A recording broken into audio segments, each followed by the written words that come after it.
morning mga paps, mga padyak. Meron na naman tayong isang bike check na napaka-maskuladong bike. Ayan, ito yung mga project bike natin na mga pang-enduro setup. Ito yung Speed 1 Defender na naka 10 years warranty.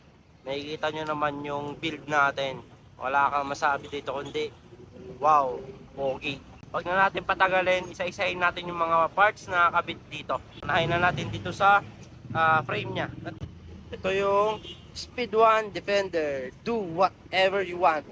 Glossy red and black combination. Napaka-pogi ng frame na to. Ayan o. Itong frame na to, pwedeng trail, enduro, do whatever you want. Trail, enduro at saka all mountain itong frame na to. Makikita nyo naman, napaka-solid yung tubing nito.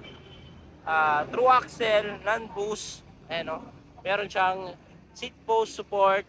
Napaka-solid ng mga weldingan niya. Kahit dito sa head tube niya, solid.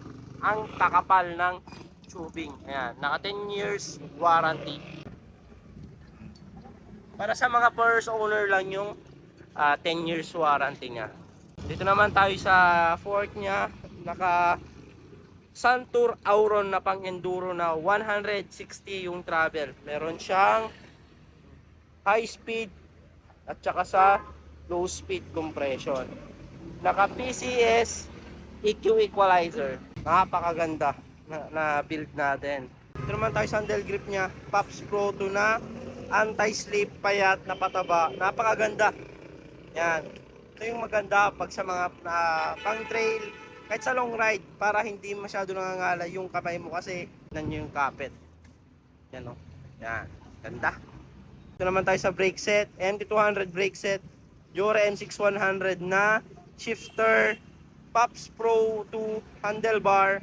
Pops Pro 2 stem na naka lifetime warranty. Yan. Sa stem at saka sa handlebar.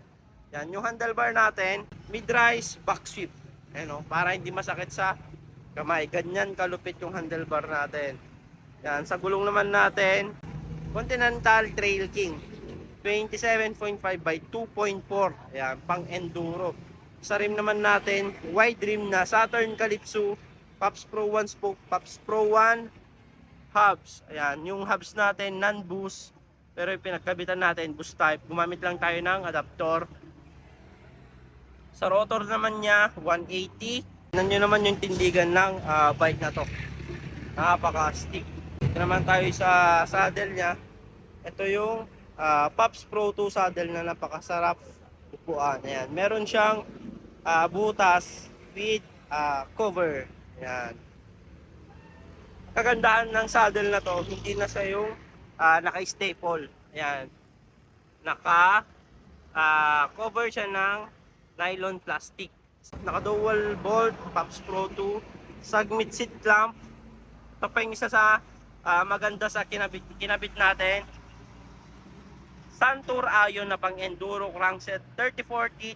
Ayan, sa mga naghanap ng pangbaragan na crankset, ito na yon. M6100 chain, M6100 na RD. Ayan. 12 speed na sprocket, weapon 1152, mas malaki pa compare sa Shimano. Itong dalawang ngipin niya aluminum. Ayan. So ayan yung kabuuan ng bike natin. Napaka-pogi at napaka-macho. Ang build cost nito inabot ng 46,000 pesos. Discounted price natin ng 41,000 pesos. Ayan. Siyempre, hindi mawawala yung sound check.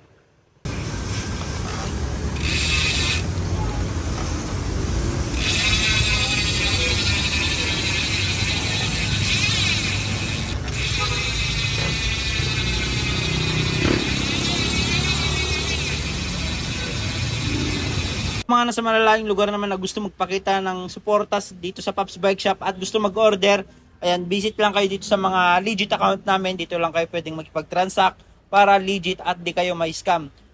Visit lang kayo sa TikTok, Shopee, Lazada namin. Pops Bike Shop Official. Ayan, ito yung mga legit account namin. Jason Bike Parts, Bikers Need. Thank you mga Pops, mga Padjak. Ayan, dito na kayo makipag-transact at mag-order. Thank you.